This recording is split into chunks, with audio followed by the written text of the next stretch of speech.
Assalamualaikum warahmatullahi wabarakatuh. Selamat malam, sahabat. Langsung aja to the point ya. Saya sebagai perajang tradisional atau perajang rumahan sangat berharap dan terus berjuang. Gimana caranya setiap tahunnya terus jalan dan eh, gimana caranya setiap tahunnya terus berkembang ya. Ya sedikit-sedikit kita harus bisa melangkah lah. Meskipun kita berjuang sekuat tenaga, kerja keras, tapi tetap kita harus melakukan banyak terobosan. Di antaranya itu antara lain yang paling vital adalah pasar ya sahabat. Kalau di kualitas, insya Allah saya sudah menguasai di eh, cara dari nol sampai akhir ya, atau dari beberapa turunan. Contoh dari bahan gelondongan umbi porangnya diiris sampai kering lepas, sampai masuk packing karung dan untuk siap dikirim. Insya Allah saya sudah menguasai. Dan yang paling vital adalah pasar ya sahabat. Dan terima kasih bos ya. Saya tidak sebutkan namanya ya. Kita eh, apa ya pegang komitmen lah, komit ya. Kita harus punya pendirian. Jadi sekarang banyak, biasanya setiap tahun itu di akhir musim ya untuk chip JM. Taruhlah dari bulan 8, bulan 9, 10 ya sampai 11 itu kebutuhan chip JM itu sangat meroket dan bahan baku di bawah emang sudah berkurang karena sudah terkuras jauh dari bulan 3 ya, awal pabrik buka. Dan rentetan kejadian atau rentetan tragedi, bisa dikatakan rentetan peristiwa di Porang ya. Satu contoh, banyak barang yang kualitasnya mulai kurang bagus, jelek, busuk, campur aduk ya, yang dipaksa panen sebelum dorman dari bulan 3, Maret, April, Mei ya. Ditambah lagi membludaknya barang ketika banyak petani yang terdesak kebutuhan menjelang lebaran. Pabrik gampang overload ya sahabat. Satu minggu buka, serbu barang masuk pabrik, overload. Overload lagi gitu. Dan jadi dampaknya banyak barang di petani yang terbengkalai. Barang yang diproses dipanen, yang sudah dipanen, yang siap dijual, bahkan banyak yang terbengkalai. Tapi alhamdulillah sahabat, dengan izin Allah ya, saya sebagai bakul kecil di Jawa Barat alhamdulillah bisa menyelamatkan barang-barang yang tidak tersalurkan ke pabrik. Saya bisa beli dan saya proses di chip ya, di Rajang. Itu pun tidak ada paksa dan memaksa ya. Toh misalkan harga itu ada pasarnya, ada patokannya. Contoh ya. Saya kasih contoh ya. Contohnya ya. Saya ulangi lagi biar jelas. Contohnya, seumpama harga pabrik misalkan 4.100, 4.200, nggak mungkin saya beli di bawah 2.500. Ya, nggak mungkin saya beli di bawah misalkan 2.000 apalagi. Pastilah misalkan eceran kalau harga pabrik di atas udah 4.000 ya, di bawah paling saya beli 2.600, 2.700, 2.800 itu partai eceran. Adapun yang dibeli murah katakanlah 2.200, 2.000 itu pun barang-barang yang tidak masuk pabrik, dijual bibit ya enggak. Mana mau sekarang petani yang mau beli bibit. Dirajang kan kita butuh waktu. Nah, gitu mungkin bisa di beda lagi, atau barang-barang yang udah mendekati busuk ya, itu sahabat. Soalnya di porang ini eh tetap bisa diproses sahabat ya. Untuk saya pribadi ya. Kalau di eh, apa di hasil pertanian lain, apkiran, rijekan tidak bisa diapa-apakan lagi. Paling buat pakan ya. Misalkan sayuran yang udah busuk nggak bisa dikonsumsi sama manusia. Paling buat pakan ikan, pakan ayam. Tapi lain halnya dengan porang. Porang itu misalkan ukurannya nggak masuk produksi, sama perajang bisa dicip. ataupun misalkan sudah busuk bisa dicuci, yang dagingnya aja ada masih bisa dicip gitu. Itulah keunggulan umbi porang. Ditanam nggak akan terserang hama kayak babi hutan dan kera ya sahabat.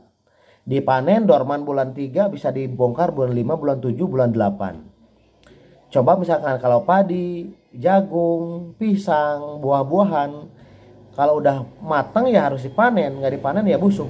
Dan kalau di porang bisa ya sahabat. Jadi dorman bulan 4, bulan 5 bisa dipanen di bulan 5, bulan 6, bulan 7 gitu sahabat.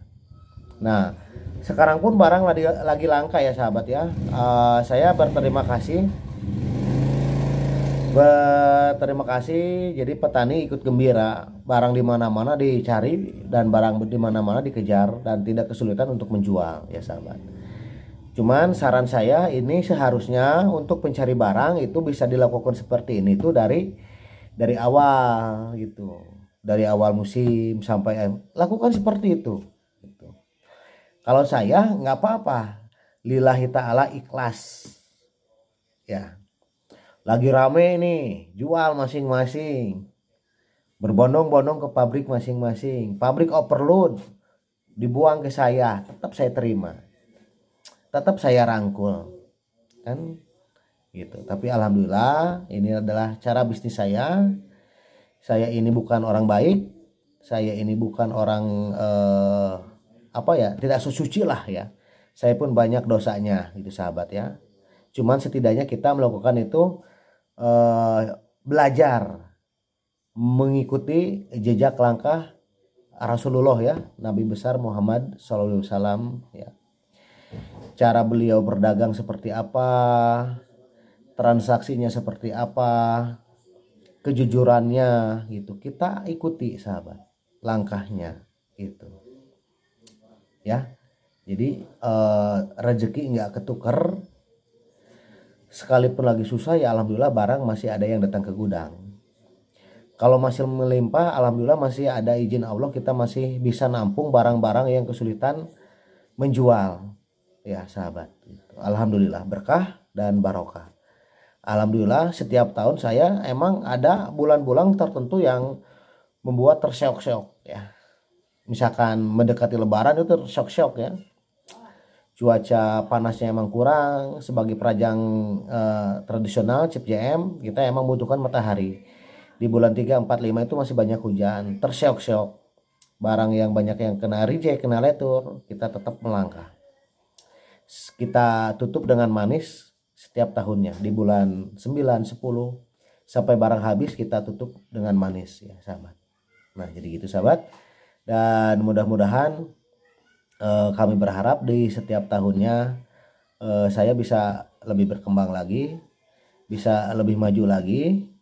Kalau saya punya pikiran seperti itu tidak dosa ya. Yang penting saya tidak menjatuhkan orang, tidak menjatuhkan relasi, dan tetap memberi kebebasan untuk semua ya. Tidak memaksa petani untuk menjual barang ke saya, dan tidak pula melarang orang-orang untuk mencari barang ke petani. Bebas ya sahabat, karena kita niatkan usaha ini dengan baik, dengan benar, jalankan sesuai syariat Islam ya sahabat gitu. Jadi insya Allah